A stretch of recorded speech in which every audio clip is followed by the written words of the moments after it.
Hello students. Now in previous lecture we have seen that how to find 1 upon d minus a operates on capital X. So you know that this pi is equal to 1 upon fd operates on capital X, and if fd is equal to n factors, if there are n factors d minus m1, d minus m2, d minus mn minus 1, d minus mn, if there are n factors, then our pi is equal to 1 upon product of these n factors d minus m1, d minus m2, d minus mn into operates on capital X. Now when there are n factors, then how we find pi?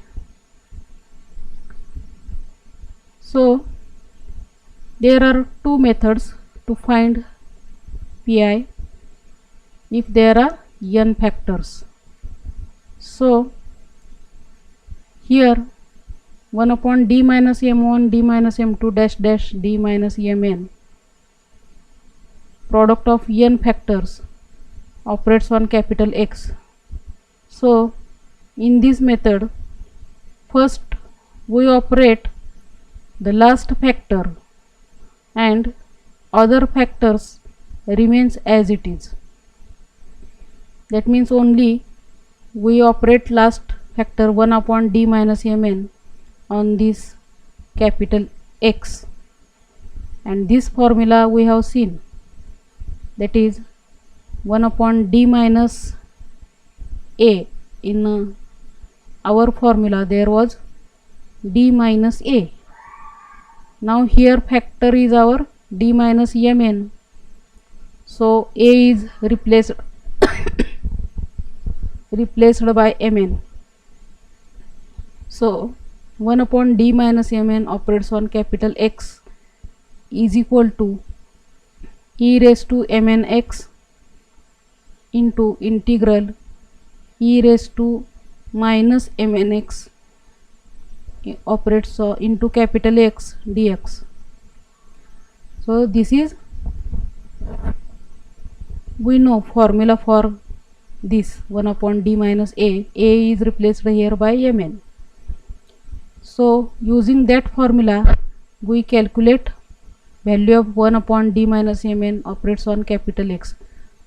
Suppose that value we write for that capital X1. Therefore here value of this 1 upon d minus mn into capital X is, now we got x1, so we replace there x1. So pi is equal to 1 upon d minus m1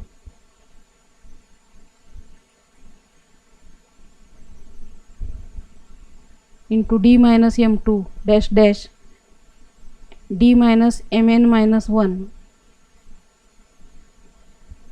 into the last factor operated, and we got x1. So here now we write x1. Now again we operate last factor. Now last factor is d minus mn minus 1, that is second factor from end. So we operate this factor 1 upon d minus mn minus 1 on this x1, and other factors remains as it is. And this also we can solve by using that formula 1 upon d minus a operates on capital X is equal to e raised to ax integral e raised to minus ax into capital X dx. Using that formula we find value of this, and suppose that value is capital X2, then here we write capital X2. Similarly, one by one we operate each factor on what is here on right hand side, that is operand. So one by one we can operate each factor and we can find particular integral. So this is one method, and the second method for these n factors is we can separate these n factors like this by partial fraction.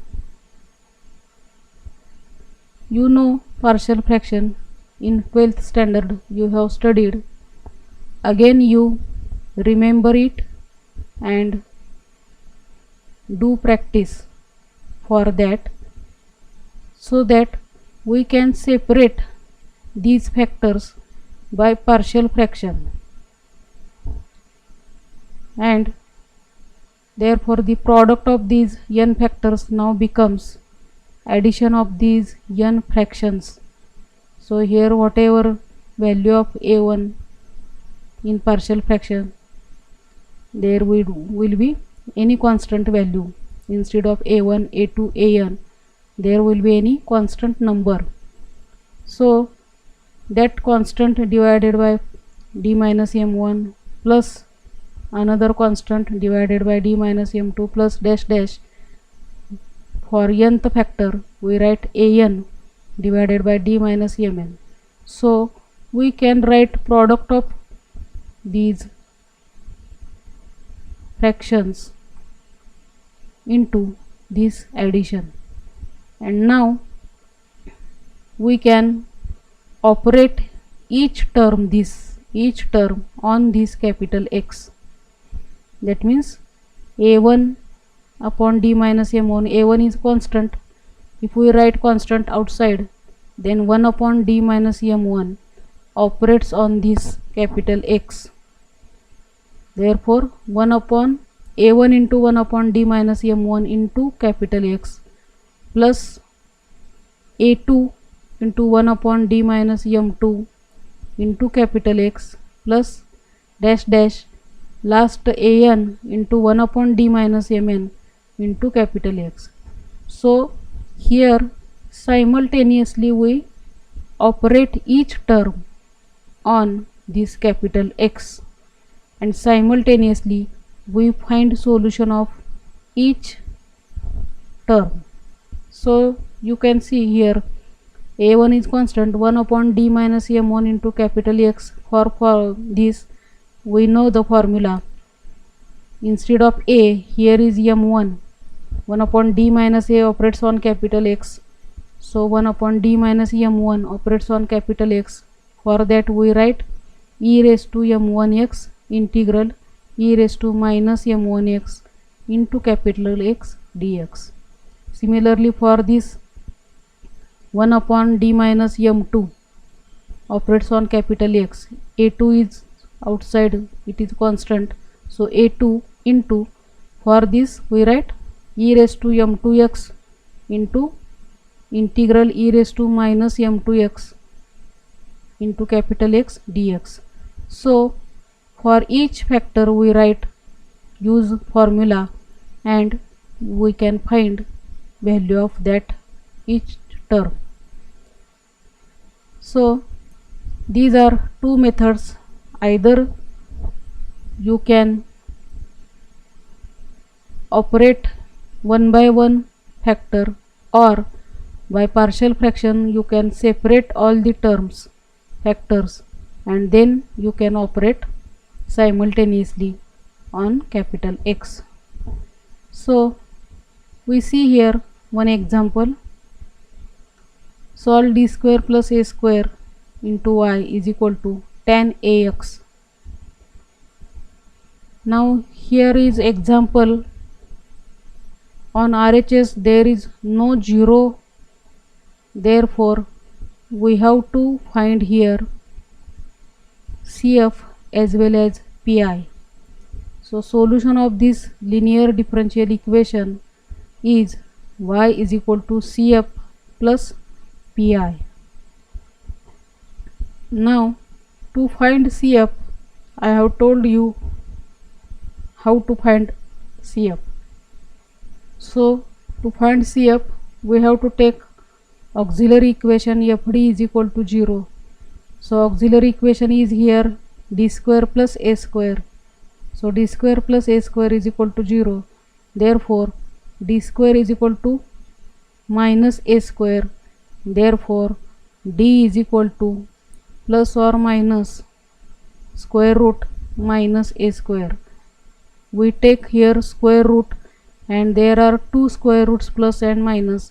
Therefore plus or minus into square root, we have to take root of minus a square. This minus sign is inside the square root, not outside the square root. We have to take square root of total term minus a square. So minus is into square root, therefore for that minus if we write minus 1, then minus 1 into a square, and if we take square root of this, then square root of minus 1 is I, imaginary number, and square root of a square is a. So d is equal to plus or minus I into a. So you note here that how square root of minus value comes, that is it comes always complex number. So the form of complex number in our formula is alpha plus or minus I into beta. So here alpha is 0, only imaginary part is here. So beta is equal to a, alpha is equal to 0. Roots are here complex, and therefore you know that for CF, if roots are complex, alpha plus or minus I into beta, then CF is e raised to alpha x into bracket c1 cos beta x plus c2 sin beta x. So alpha is equal to 0, so e raised to 0x into bracket c1 cos beta is equal to a, therefore cos ax plus c2 sin ax, and e raised to 0x means 1, therefore CF is only c1 cos ax plus c2 sin ax. So this is our CF. Now we have to find PI. PI is equal to 1 upon FD, operates on capital X, therefore 1 upon d square plus a square operates on tan ax. Capital X is in our equation tan ax, therefore 1 upon d square plus a square into tan ax.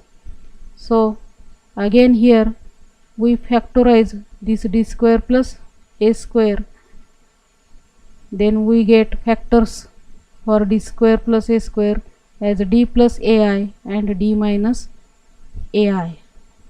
So or here you can write d square minus ia square. I square is minus 1, therefore minus 1 and minus it becomes plus and a square. So this plus a square can be written as minus I square a square, and now we can use here formula, that is a square minus b square is equal to a plus b into a minus b.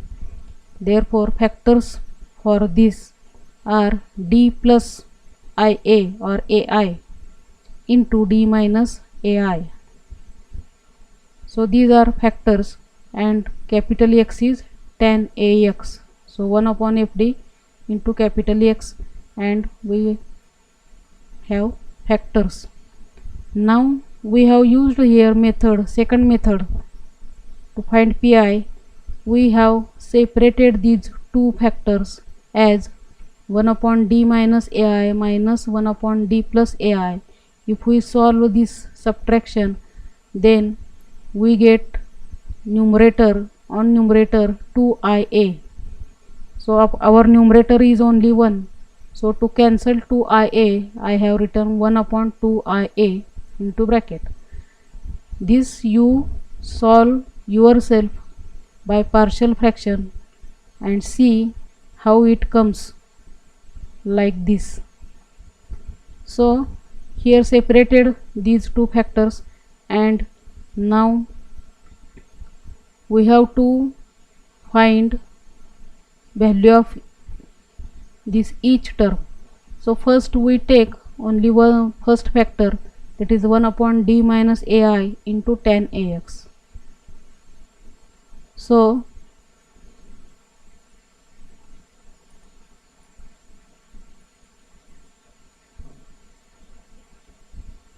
So 1 upon d minus ai into tan ax, this is equal to our formula 1 upon d minus a capital X is equal to e raised to ax. So here instead of only a, here is ai.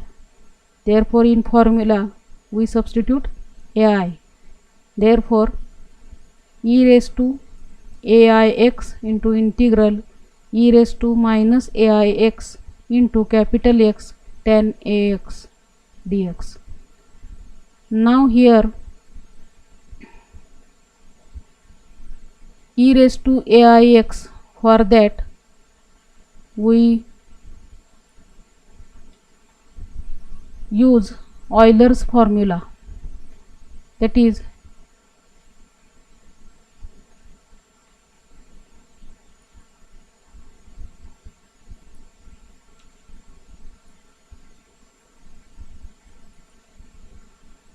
e raised to Euler's formula is e raised to minus I theta is equal to cos theta minus I sin theta.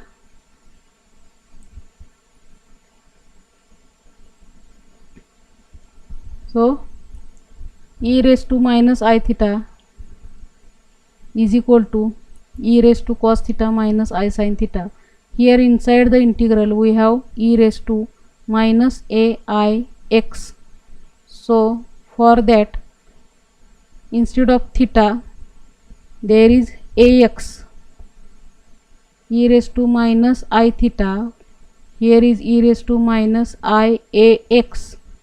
So in this formula if we substitute theta is equal to ax, then we get cos ax minus I into sin ax. So we substitute there. So this becomes e raised to ix, outside the integral remains as it is, only we substitute inside the integral. So cos ax minus I into sin ax for e raised to minus aix into tan x. So we multiply this tan ax by into this bracket.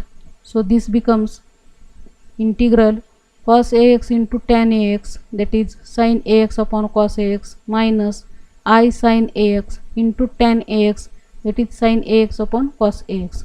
Therefore this is equal to sin ax, cos ax here get cancelled and remains only sin ax, minus I, and here sin into sin square ax divided by cos ax. So this outside e raised to ix is as it is, and into bracket integration into bracket sin ax minus I into, we substitute for sin square ax 1 minus cos square ax. As you know that sin square theta is equal to 1 minus cos square theta. So 1 minus cos square ax divided by cos ax. and here we divide by cos ax. 1 upon cos ax minus cos square ax upon cos ax means cos ax. So our pi becomes e raised to ix into integral sin ax minus I into 1 upon cos ax means sec ax minus here cos square upon cos get cancelled and only cos ax remains. So this is equal to integral sin ax minus I into sec ax minus cos ax. In here we separate integral for these two terms. So here is integral sin ax minus here I is constant, so outside the integral, and integration sec ax minus cos ax. So here is integral of sin ax is integral of sin x is minus cos x, so minus cos ax, and for this ax we have to divide derivative of ax. Derivative of ax is only a, so divided by a, so minus here is I, and integral of this sec ax is 1 upon a. Integral of sec x is log tan x, but here we take integral of sec ax is log tan pi by 4 plus ax upon 2, and dividing by derivative of ax, that is a, so this is 1 upon a, plus this minus side outside the integral and the minus inside the bracket, so minus minus here plus, and multiplying by I into integral of cos ax is sin ax, and dividing by derivative of ax, so sin ax divided by a. So this you have to know how to take integral. So we have taking here integral and simplifying only this, we get this term, that is 1 upon a into bracket 1 minus I e raised to minus ax log tan pi by 4 plus ax upon 2. Simplifying only we get, and another term in our pi is 1 upon d minus ia. So instead of here plus I, if we replace minus I, then we get the second term as only there is change of plus and minus, and therefore substituting both the terms in our pi and multiplying this 1 upon 2 ia inside the bracket, we get pi is equal to minus 1 upon a square cos ax into log tan pi by 4 plus ax upon 2, and therefore our complete solution of the equation is y is equal to cf plus pi. So cf was c1 cos ax plus c2 sin ax, and pi was minus 1 upon a square into cos ax log tan pi by 4 plus ax upon 2. So this is our complete solution. So you solve other examples for practice. So we stop here.